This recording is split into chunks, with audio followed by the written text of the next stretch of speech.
Le mercato s'accélère, les rumeurs s'enflamment et les coulisses se dévoilent. Salut tout le monde et bienvenue dans cette nouvelle revue de presse. Le Real Madrid a établi une base de négociation à 80 millions d'euros pour Rodrigo, désormais officiellement inscrit sur la liste des joueurs disposant d'une clause de sortie. Cette orientation stratégique, appuyée par Xabi Alonso, fait écho à la diminution progressive de l'importance de l'attaquant brésilien, particulièrement visible lors de la Coupe du Monde des clubs, où son temps de jeu fut très limité. L'ascension de nouvelles pépites et une forte concurrence dans le secteur offensif madrilène ont rendu sa position presque intenable. Recruté en 2019 en provenance de Santos pour environ 40 millions d'euros, Rodrigo a pourtant brillé par moments, notamment en Ligue des Champions où il s'est illustré dans des matchs cruciaux. Cependant, son irrégularité, combinée à la présence écrasante de stars comme Kylian Mbappé, Vinicius Junior et Jude Bellingham, aujourd'hui considérés comme des éléments incontournables, l'a progressivement relégué à un rôle secondaire dans l'effectif. Des pressions exercées par son entourage, notamment son père et son agent, auraient également pesé dans les décisions du club. Malgré une valeur marchande encore élevée, Madrid serait disposé à céder son joueur pour un montant légèrement en dessous des 90 millions d'euros évoqués, rendant ainsi le transfert plus accessible à des clubs financièrement solides. Parmi les prétendants, Arsenal apparaît comme le plus sérieux, tandis que d'autres clubs européens suivent attentivement l'évolution du dossier. Dans le même temps, les dirigeants madrilènes souhaitent activer plusieurs départs afin d'alléger la masse salariale et libérer de la place pour des jeunes talents comme Arda Güler et Gonzalo Garcia.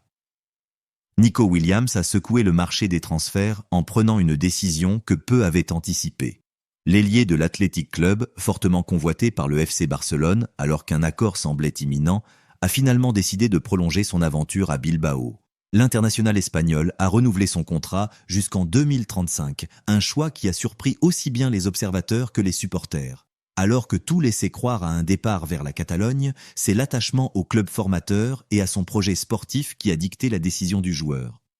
Cette fidélité inattendue est perçue par le vestiaire et la direction de l'Athletic comme une véritable victoire, tant sur le plan sportif que symbolique.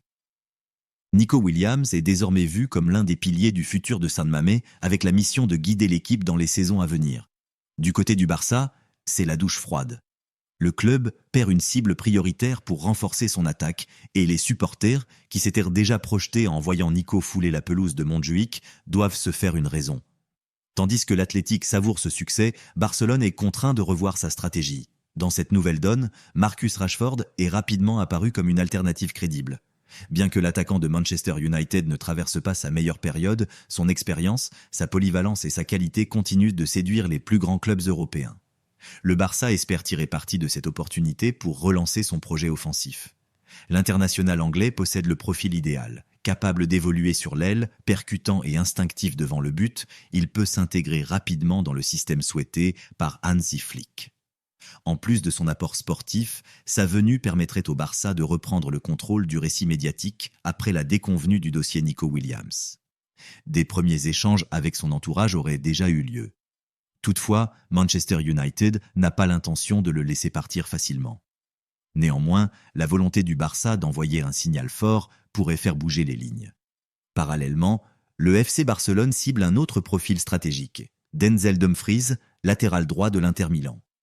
Le Néerlandais, désormais représenté par Jorge Mendes, a été proposé au club catalan avec une offre claire, une clause libératoire de 25 millions d'euros, valable jusqu'au 15 juillet. Le staff technique, séduit par sa puissance, son dynamisme offensif et son vécu au haut niveau, a validé sa venue. Dumfries est considéré comme un renfort de qualité pour combler une faiblesse chronique sur le flanc droit, surtout après que Jérémy Frimpong ait filé à Liverpool.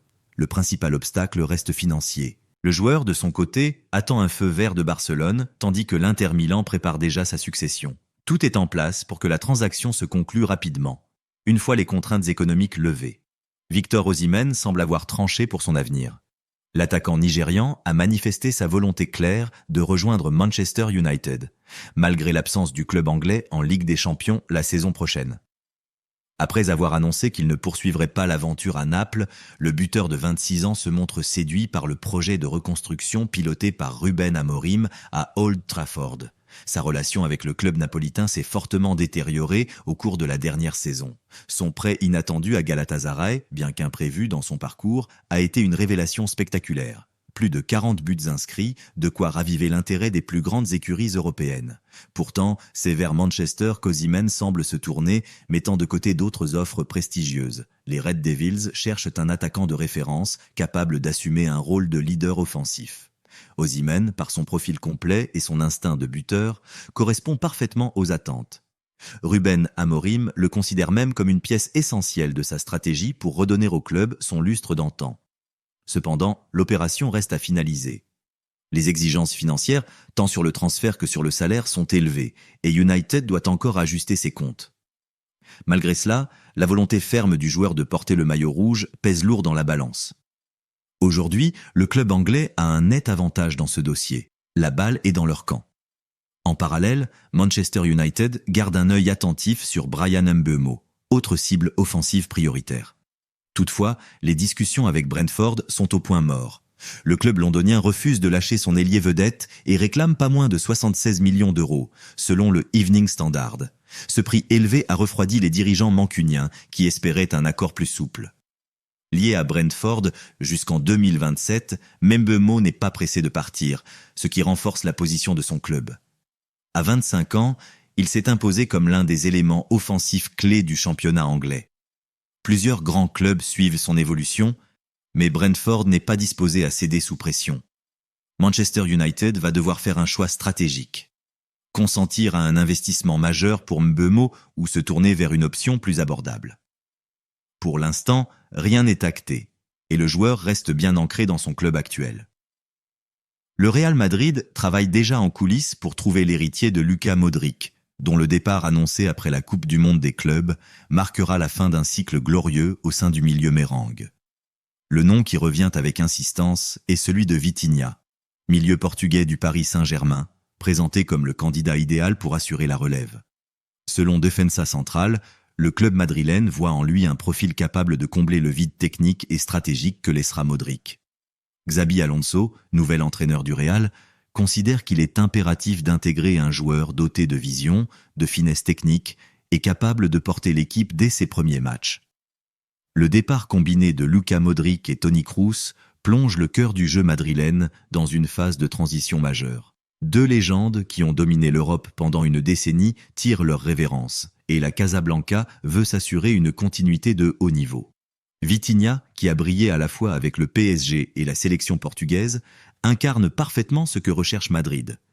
Intelligence de jeu, maturité et créativité. Mais la piste n'est pas sans obstacle.